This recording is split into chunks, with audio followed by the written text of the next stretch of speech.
wabarakatuh. Nama saya Hulfa Hulja. Saya mahasiswi IAIN Langsa dari jurusan Ilmu Al-Quran dan Tafsir semester 7. Pada kesempatan kali ini, saya akan mereview sebuah jurnal yang berjudul Pola Asuh Orang Tua dalam Membina Kemampuan Membaca Al-Quran pada Anak di Desa Padang Sanggul, Kabupaten Hulu Sungai Utara, yang ditulis oleh Mahmud pada volume 14 nomor 1 Januari sampai dengan Juni 2020 yang dipublikasikan dalam jurnal Al-Kalam, yaitu jurnal ilmiah dan kemasyarakatan. Baiklah, di sini saya akan menjelaskan poin-poin penting yang terdapat di dalam jurnal ini. Adapun tujuan penelitian yang ditulis oleh Mahmud ini untuk mengetahui gambaran yang jelas mengenai bagaimana pola asuh orang tua dalam membina kemampuan membaca Al-Quran pada anak di Desa Padang Sanggul. Kemudian, teknik pengumpulan data yang digunakan oleh Mahmud yaitu menggunakan observasi, wawancara, dan dokumenter. Data diolah dengan menggunakan teknik reduksi data, display data, dan verifikasi data. Kemudian dianalisis menggunakan deskriptif kualitatif. Selanjutnya, hasil penelitian. Hasil penelitian yang ditulis oleh Mahmud ini dalam membina kemampuan membaca Al-Quran pada anak di Desa Padang Sanggul ada beberapa poin. Yang pertama, memberikan perhatian terhadap kemampuan anak dalam membaca Al-Quran. Cara yang dilakukan dalam mengajarkan membaca Al-Quran kepada anak ini yaitu dengan cara memberikan contoh bacaan terlebih dahulu, kemudian anak-anak disuruh menirukan. Yang kedua, memberikan peraturan dalam membaca Al-Quran kepada anak, yaitu supaya anak terbiasa dalam membaca Al-Quran.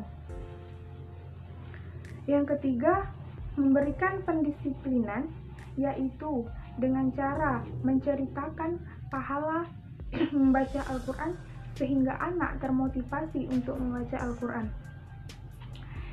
Poin selanjutnya, memberikan hadiah saat anak malas untuk membaca Al-Quran, yaitu dengan cara membelikan sesuatu yang bermanfaat atau diberikan pujian.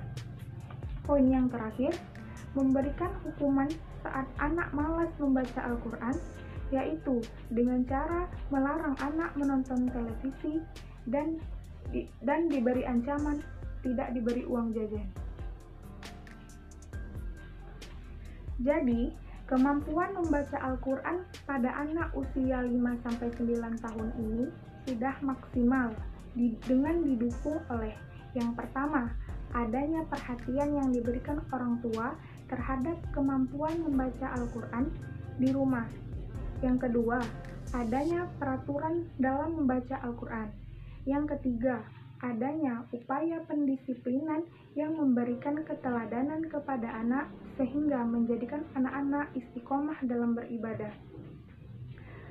Yang keempat, adanya pemberian hadiah untuk menambah semangat anak dalam belajar membaca Al-Quran.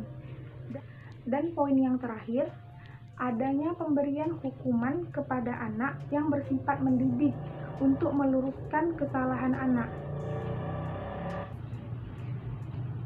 Adapun kelebihan yang terdapat di dalam jurnal ini ada beberapa poin.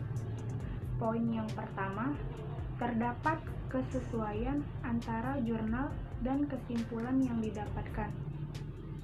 Poin yang kedua, metode penelitian yang lengkap serta dijelaskan secara detail. Poin yang ketiga, banyak menggunakan sumber-sumber dan referensi. Dan poin yang terakhir, bahasa yang digunakan mudah dipahami. Sedangkan kekurangan yang terdapat di dalam jurnal ini ialah penulis tidak memaparkan dalam bentuk tabel, grafik, maupun gambar dokumentasi. Mungkin hanya ini yang dapat saya sampaikan. Lebih dan kurang saya mohon maaf. Sekian dari hasil paparan jurnal saya. Saya akhiri dengan Assalamualaikum warahmatullahi wabarakatuh.